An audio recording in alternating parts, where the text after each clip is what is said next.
Jésus par le diable. De nouveau, le diable le prend avec lui sur une très haute montagne, lui montre tous les royaumes du monde avec leur gloire et lui dit, tout cela, je te le donnerai si te prosternas, tu m'auras hommage. Alors Jésus lui dit, retire-toi Satan, car il est écrit, c'est Yahvé ton Dieu que tu adoreras, et à lui seul tu rendras un culte.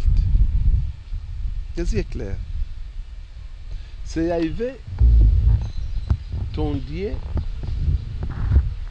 que tu adoreras, et à lui seul tu rendras un culte. Donc vous pensez qu'on ne peut pas rendre un culte à Dieu? Mais comment vous voulez à que Jésus plutôt. Vous voulez que nous allions à l'encontre des enseignements que nous avons reçus de Jésus et nous lui plaisons de cette manière-là? Je vais donner un deuxième cas, parce que je ne peux pas en donner tous. Je vais donner un deuxième cas. Je prends Jean chapitre 4. Ici, c'était notre épisode où Jésus s'entretient avec la Samaritaine. Nous commençons par le 10e verset, chapitre 4.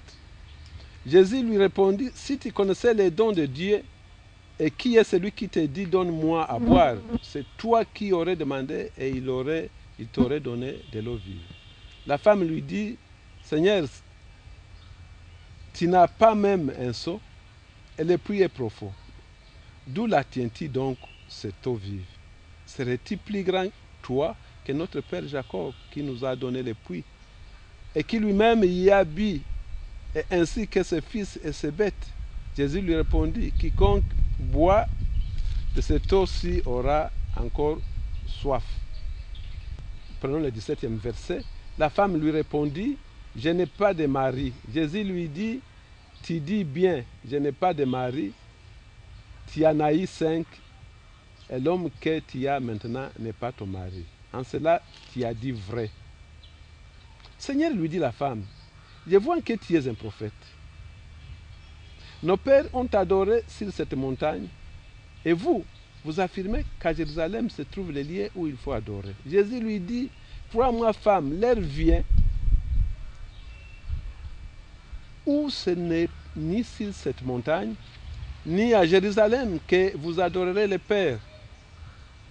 Vous adorez ce que vous ne connaissez pas, nous adorons ce que nous connaissons. Nous les Juifs, nous adorons ce que nous connaissons. Jésus était Juif. Car le salut vient des Juifs. Mais l'heure vient, et elle est là, où les vrais adorateurs adoreront le Père en esprit et en vérité. Tels sont en effet les adorateurs que cherche le Père. Dieu est esprit, et c'est pourquoi ceux qui l'adorent doivent adorer en esprit et en vérité. Et la femme lui dit, je sais qu'un Messie doit venir, celui qu'on appelle Christ. Lorsqu'il viendra, il nous annoncera toutes choses.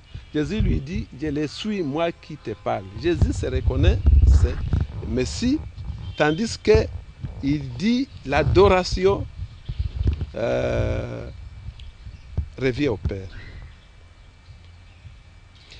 Donc, vous voulez en rajouter? Vous pouvez en rajouter, mais c'est de la rébellion. Vous pensez que tous qui rendent culte à Jésus, ce sont des rebelles? C'est de la rébellion. Quand vous rendez le culte à Jésus contre son gré, et sachant que quand c'est contre son gré, vous l'offensez. Quand c'est contre le gré de Dieu, vous l'offensez. S'agissant du culte, le culte c'est quoi? Le culte c'est l'adoration, la prière, la louange, la demande de pardon aux offenses. C'est aussi l'action de grâce. Voilà 5 éléments du culte. Et tous ces 5 éléments concernent Dieu. Jésus l'a bien dit, et spécialement, il l'a bien souligné dans l'évangile déjà. Voilà, nous avons compris. Jean 16. Mais dans toutes les églises ici, les gens invoquent le nom de Jésus. Ils sont sauvés. Il y en a qui sont guéris. Il y en a qui trouvent facilement solution à leurs problèmes. Est-ce que vous pensez que il peut y avoir une différence entre le culte et l'invocation? C'est Oui. différent. Même moi, j'invoque le nom de Jésus. Invocation du nom de Jésus signifie ceci.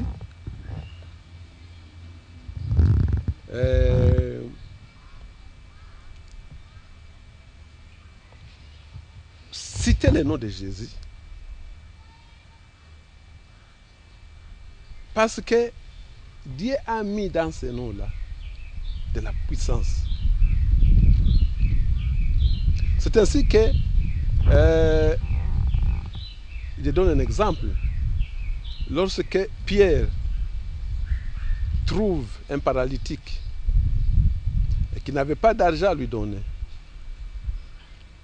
Pierre entrait au temple pour aller prier. Il s'adresse au paralytique et il lui dit, voilà, je vais te donner ce que j'ai. Au nom de Jésus, lève-toi et marche. Il n'a pas prié.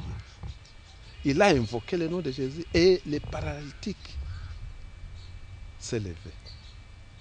Et Pierre l'a pris par les mains. Le paralytique a marché. Et il est entré avec Jésus, avec Pierre au temple. C'est ça l'invocation du nom de Jésus. La prière, c'est autre chose. C'est là que je voulais absolument que vous permettiez que je vous lise. Je ne serai pas très long, je ne serai pas tatillon. Dans Jean 16, on commence au verset 23. 26. 23. Ainsi, en ce jour-là, vous ne m'interrogerez plus sur rien. En vérité, je vous l'ai dit. Si vous demandez quelque chose à mon Père, en mon nom, il vous le donnera. Jusqu'ici, vous n'avez rien demandé à mon nom. Demandez et vous recevrez pour que votre joie soit parfaite. Je vous ai dit tout cela de façon énigmatique, en parabole donc. Mais l'heure vient où je ne vous parlerai plus de cette manière, mais où je vous annoncerai ouvertement ce qui concerne le Père. Ce jour-là, vous demanderez à mon nom. Et cependant, je ne vous dis pas que je prierai le Père pour vous, car le Père lui-même vous aime, parce que vous m'avez aimé et que vous avez cru que je suis sorti de Dieu. Je suis sorti du Père et je suis venu dans le monde, tandis qu'à présent, je quitte le monde et je vais au Père. Ses disciples lui dirent, voici que maintenant, tu parles ouvertement et que tu abandonnes tout langage énigmatique, donc plus de paraboles. Maintenant, nous savons que toi,